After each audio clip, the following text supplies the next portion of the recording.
Alfonso, la corrupción tiene efectos negativos para la sociedad. Uno de ellos, evidentemente, es la pobreza, la falta de acceso a servicios básicos, y para contrarrestar todo esto se necesita contar con una cultura de integridad, que es de lo que estamos hablando. ¿Cómo afecta al Perú la ausencia de una cultura de transparencia y cómo el sector privado, desde CONFIEP, viene contribuyendo a fomentar una mejor cultura ética? Muchas gracias. Buenas tardes a todos. El tema de la ética es fundamental, evidentemente, y quiero decir además que la falta de transparencia, el exceso de burocracia, el exceso de procedimientos administrativos y, por supuesto, la no instalación de una cultura de integridad nos han llevado a tener una altísima corrupción en el pasado, y ese es el gran reto que tenemos. Y esto, la corrupción y la falta de transparencia, es lo que ha impedido al Perú a cerrar las brechas enormes que tenemos. Tenemos enormes brechas sociales, a pesar de ser un país que ha venido creciendo en su economía de manera importante. Por 20 años crecimos en 2 dígitos, ¿no? Entonces, hemos sido un ejemplo de crecimiento económico, pero este no ha venido acompañado con el cierre de brechas.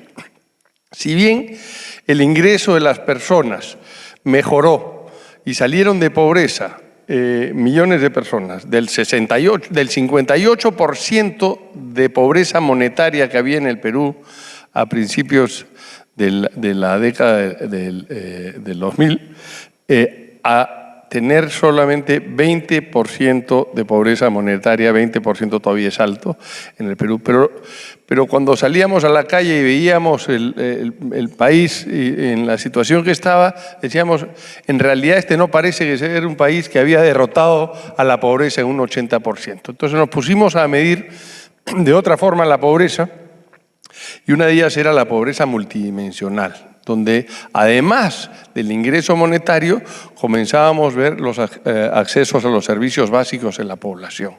Y entonces nos dimos cuenta con que la población no tenía, una parte importante de la población todavía no tenía acceso a agua y desagüe en sus hogares.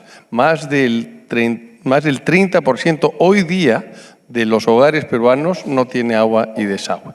Y si lo vemos en las regiones más alejadas, esta cifra puede ser mucho más grande. Siempre los promedios no cuentan bien la historia, ¿no? Pero hay otras cifras que son desgarradoras. Por ejemplo, la anemia infantil. La anemia infantil, a ustedes no les voy a explicar qué es, seguramente lo saben mejor que yo, pero casi 1 de cada 2 niños tiene anemia. Entonces, ¿cómo pensamos tener un país que pueda desarrollarse y que sus ciudadanos se puedan desarrollar y generar y ser personas productivas y adecuadamente remuneradas si es que no se les damos la oportunidad de cuando eran niños? Entonces, esas brechas son brechas imperdonables que todavía tenemos. Y la falta de transparencia y la corrupción son el principal obstáculo a ese cierre de brechas. Claro está que cuando medimos entonces el acceso a los servicios, del hogar, a las personas, educación y salud, que es lo que hoy nos trae, nos dimos cuenta que esa batalla que creíamos haber ganado o derrotado en el 80%, estábamos lejos de hacerlo. El 48% de los peruanos sigue siendo pobre multidimensionalmente.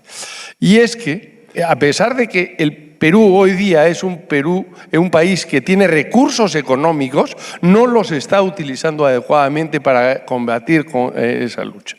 Claramente la falta de acceso a los servicios es lo que nos está faltando, y salud no es una excepción. Quiero darles algún ejemplo. Por ejemplo, en el Perú hay 2 sistemas públicos de salud, uno del MINSA, del Ministerio de Salud, que es para toda la población que no es aportante, es decir, la población laboral en el Perú todavía es altamente informal, que ese es otro de los grandes problemas que tenemos, la informalidad laboral que viene con una desprotección social. Esos trabajadores informales y que no aportan un sistema de salud, o sus empleadores no lo hacen por ellos, se atienden en el MINSA. Y los trabajadores formales, que solamente somos 22-23% de la población económicamente activa, aportamos a salud. Me alegro que salud se haya sumado a esta red. Y tenemos entonces como sector privado unas propuestas para de salud, por supuesto que pasan la primera de ellas, gobernanza. La Junta Directiva de Salud está compuesta por 9 miembros, 3 del sector empleador, 3 del sector trabajador y 3 del Estado.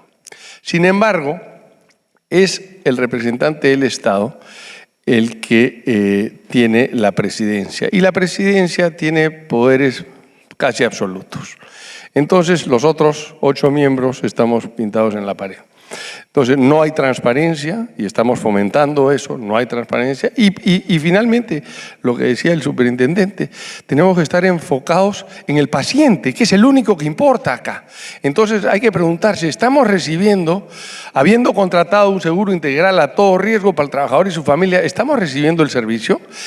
Hacemos mediciones en la calidad de servicio y se miden cuánto demoran en darme una cita para una atención. ¿Cuánto se demora en programar una cirugía?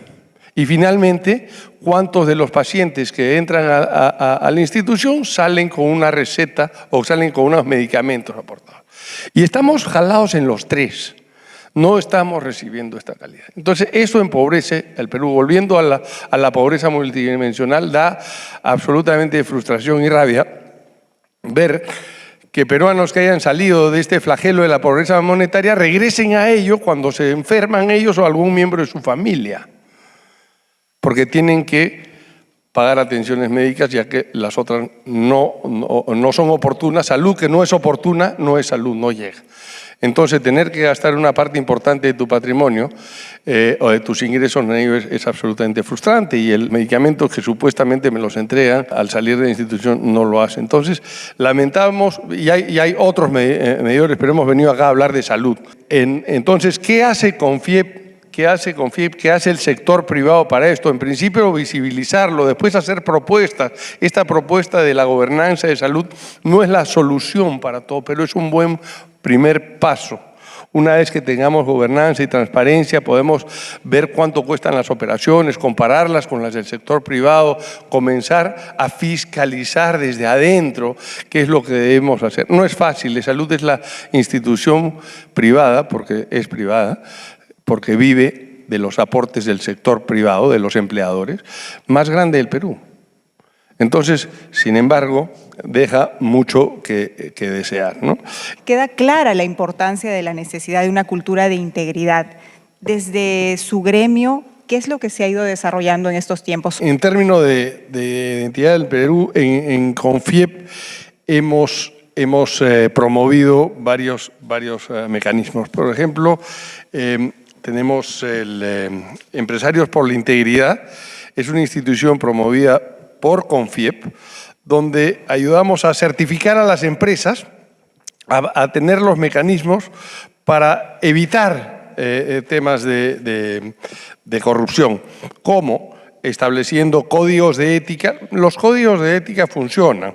En Confiep, por ejemplo, tenemos ya un código de ética y se ha hecho extensivo a todos los gremios asociados.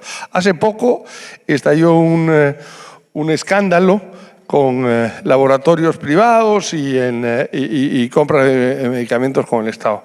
Ninguno de los privados era miembro de Alafarpe, quien tiene un código de ética que impide justamente que puedan este tipo de actores participar.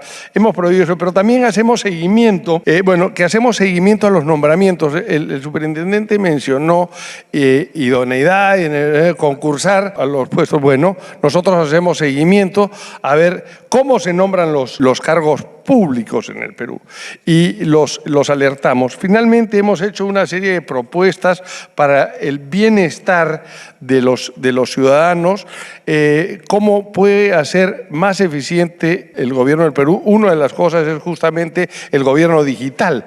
Bajar la corrupción también pasa por simplificación administrativa, gobierno digital, idoneidad de los candidatos, fiscalización.